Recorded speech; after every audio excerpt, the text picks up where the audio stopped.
had not heard of Honor Flight until our news director, Letitia Walker, asked Charles and I if we would be interested in covering this event.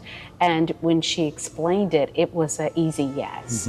In fact, I was humbled by the idea that she asked us to cover it, to learn that we would be able to go with these veterans. So to be able to do that and be a part of this gave me a whole new perspective of what it means to serve our country. I immediately was in. I have a very strong military history in my family. My grandfather served in Vietnam. My grandfather was a Navy pilot. My father, probably a year before we went on Honor Flight, retired from 31 years in the Coast Guard. Military and military appreciation are very, very important to me. So back in 2019, when I was over at Veterans Network at my employer, I came across it, and so I started looking into it, something that we, myself and my co-chairman of the board at the Veterans Network were interested in. I was assigned a Vietnam veteran, spent the entire day with him, and as soon as we landed back in New Orleans, I went straight to the board of directors and said, I'm not looking for a position, but this is an incredible mission, and I want to be involved. And from that time, about probably 2 months later, I was called and asked to join the board. So I'm just walking down there, always nice to see new things. And I'm looking at those big posters that they have out there. And I looked at all of them. And then I looked at the Navy one, like I said. I said, I'd look good in that. Vietnam, what was going on, so they drafting people. And I was one of the unlucky ones, got drafted, You call it unlucky, why? Because I didn't really want to go to the Army. I didn't know anything about leaving Louisiana, going somewhere else, I was just a country boy. Went through the whole thing, blood shots, blood draws, pills, and then walked out and you're in the military. I mean, it's scary. You didn't know what you're doing. You have no idea what's going on. We thought we knew. All right, so tonight we gather on the eve of a meaningful journey to Washington, D.C., the place where our nation's history is remembered. This trip is also about connection. You shared a bond that only those who serve can fully understand. As you prepare for tomorrow, take it all in. Allow yourself to remember, to smile, to heal if you need to, and to accept the honor that you not only deserve, that you earned. Rest well tonight. Tomorrow will be a powerful day of reflection and pride, and we hope you feel the gratitude of a nation made better and alive because of you. Thank you for your service.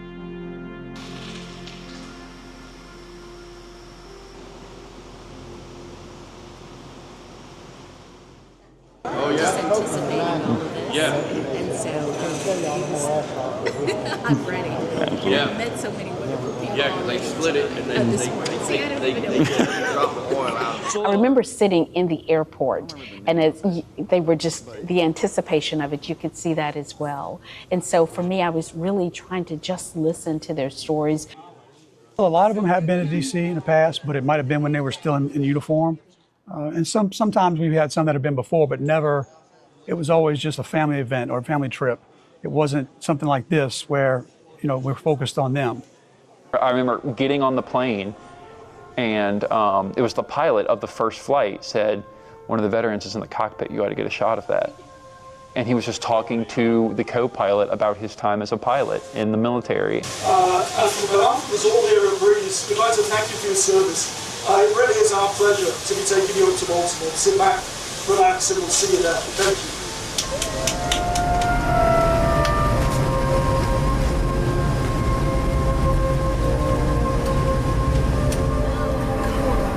Well, we're taxiing in and noticed that there were trucks on both sides of the plane, and they just shot an arc of water spray over the top of the plane welcoming the veteran flight.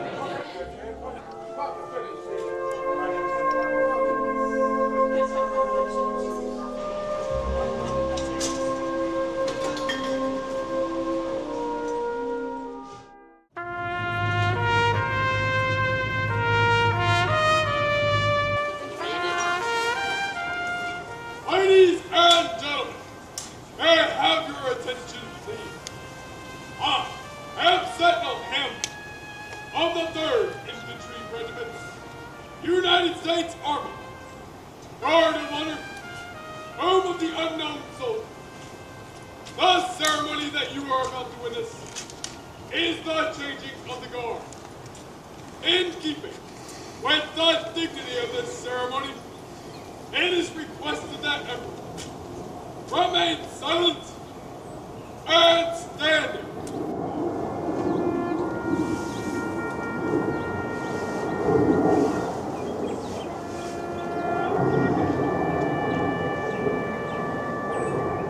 I have the greatest admiration for those young men who study so hard.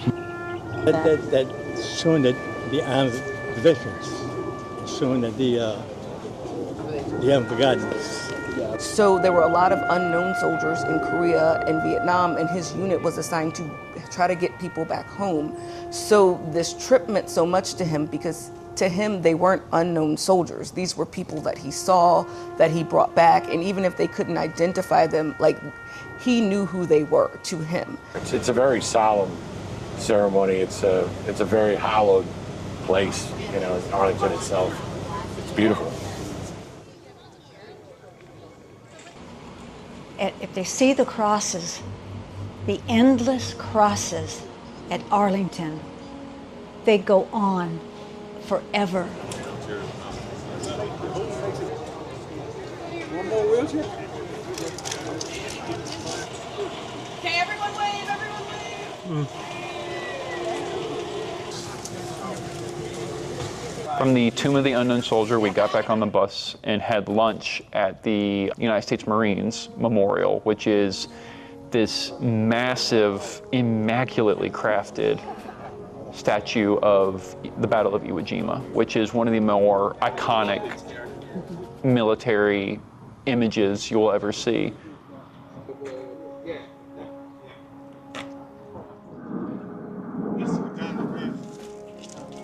Ham, turkey, or chicken season?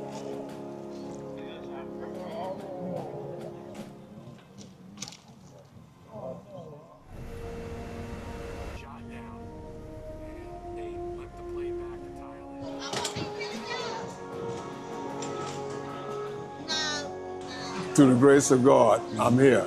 And to be here in Washington in front of the statue of the Navy's Memorial is an honor, is a glory, and a privilege. And I thank God for it. In this outfit, he's a vision from the past. Okay, and those men and women, you know, helped us be what we are today. There was this huge ship, this model of this huge ship, and it was glass encased. And he was talking to other people about the ship, and it wasn't the exact replica of the one that he served on, but it was enough that it brought all these memories, and he was talking about it to them. And so after the crowd left, I stayed to ask him more questions. And as he started to try to repeat it, he just started crying. He was so overcome with emotions, and he tried apologizing several times, and I said, no, he says, it's all coming back. It's just all coming back.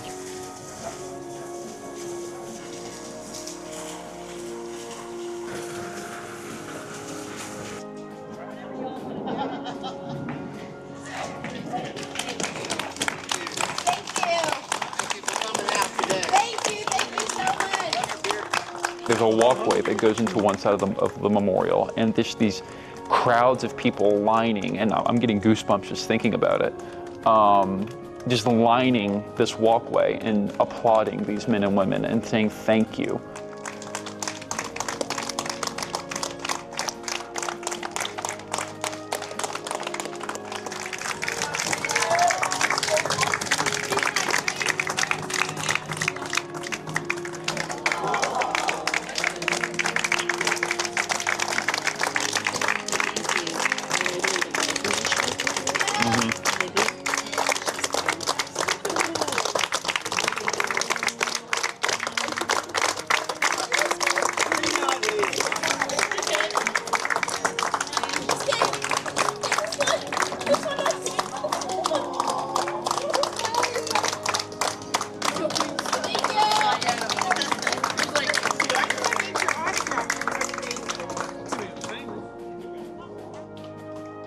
But then once they get there and they realize how much they are cherished, how much they are still, loved by our country, and that there's a lot of other people that are in the same situation as them, it's a mental PTSD unloading to where they can feel like, I feel like they can live the rest of their life much more calmer, knowing that they are cherished.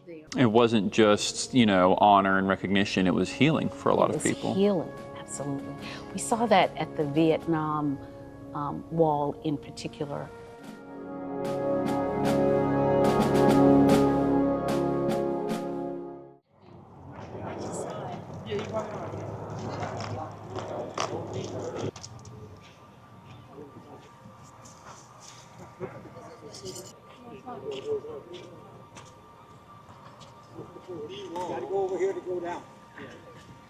My first husband was killed in Vietnam. We were married 5 months. We were young, and then he got his orders. He went to FMF for I don't know how long. They let them come back to their duty station for a couple of, maybe about a week. And then that was the last time I saw him. They had incoming, okay? And John, for some reason, was running out of his tent and I guess they go to a basic place where they can hide, dump in a hole or something like that. And it exploded by him and he was killed instantly. And she had visited that wall twice before. So for her to go up to that wall and to be able to etch his name on that napkin that she had, that piece of paper that she had, and even all these years later, it is still so emotional for her. That is just powerful.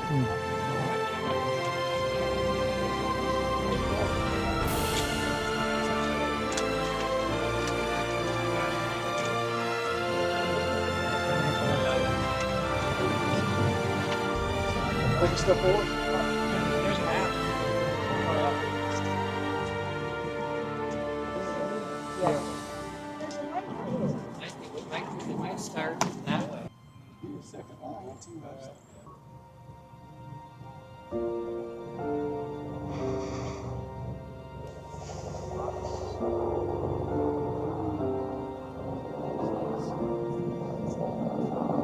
I was doing what I've been doing all day. I was getting footage, rolling the camera the entire time, getting good-looking shots, and this gentleman came up to me and said, "Would you mind taking some pictures for me?" I was like, "Absolutely." He's like, "I think this is going to be a great picture." And he might have thought I was just taking stills. So as soon as he said that, I hit record and just rolled the entire time.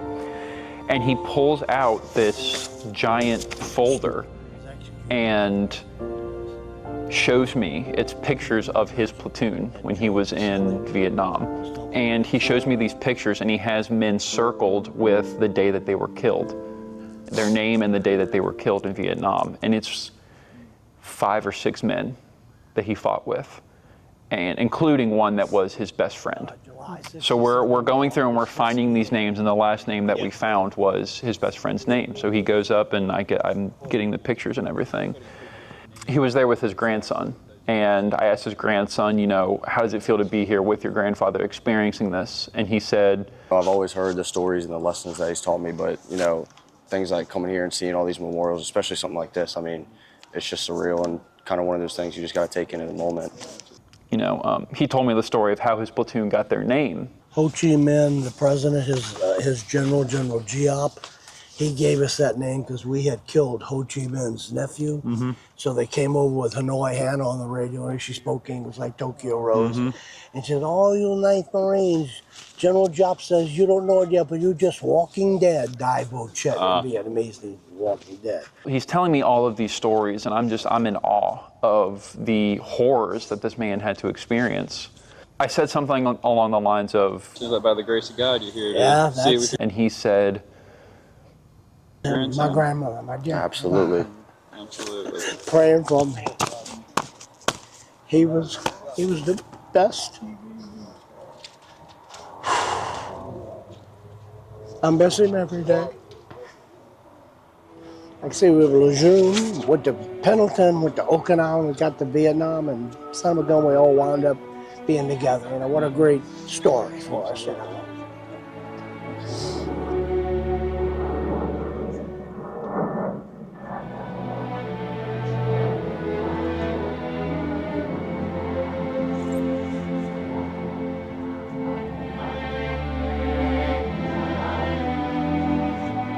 I was moved by the Korean War Memorial. I've never seen anything like that, with those soldiers seeming to walk through the fields that they were going through in battle. It was just, it's life-changing to see that in person. It's nothing but bronze statues of soldiers walking across it. That to me, I don't know why it affected me more, but that to me, I mean, that wasn't just a big pretty picture saying thank you for your service. That was what they actually looked like and what they did.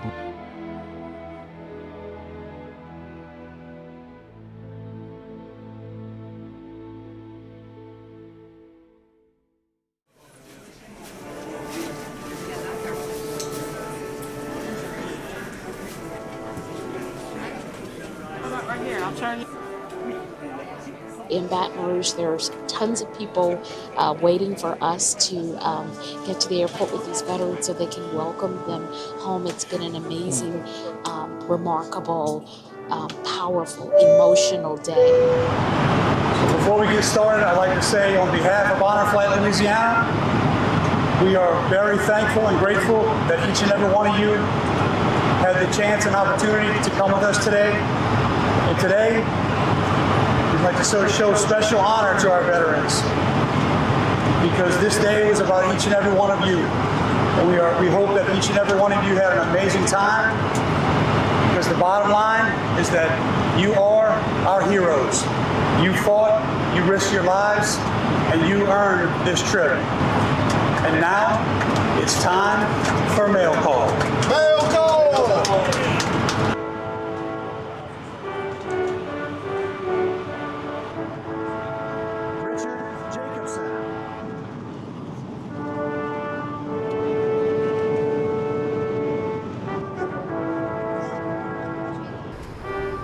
I was one of the first people off the plane and ran, and I saw all of the people. I was so emotional that they were there, that they waited, that they stayed. They were so committed to this.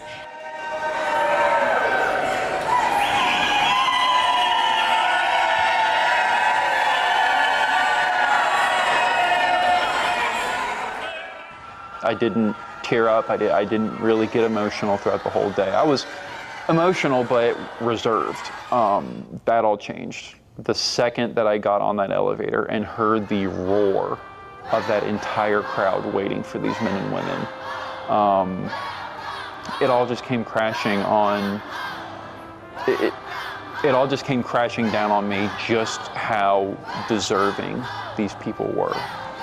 It is extremely gratifying to know that I, as just one person, was a part of that. Now, I get appreciation for being in service, not necessarily appreciation for being Vietnam service. You know, in fact, I thought I was a hero or something like that at the time, you know, but they didn't treat you like you did something for the country.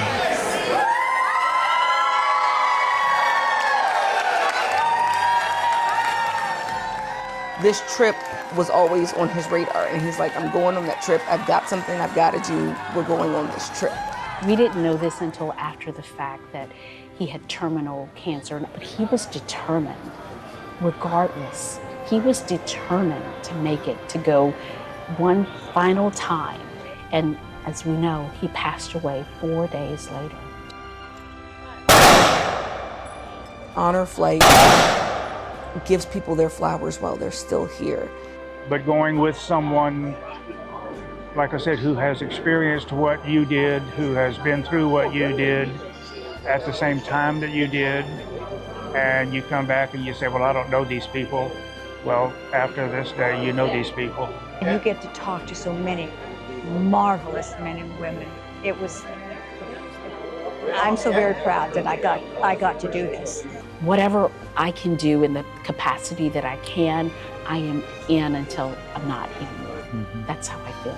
To me, that is my way of serving our country. Getting to know these people who I would not have ever met, and now being confident enough to call them friends and call them my heroes. that's why we're doing what we're doing.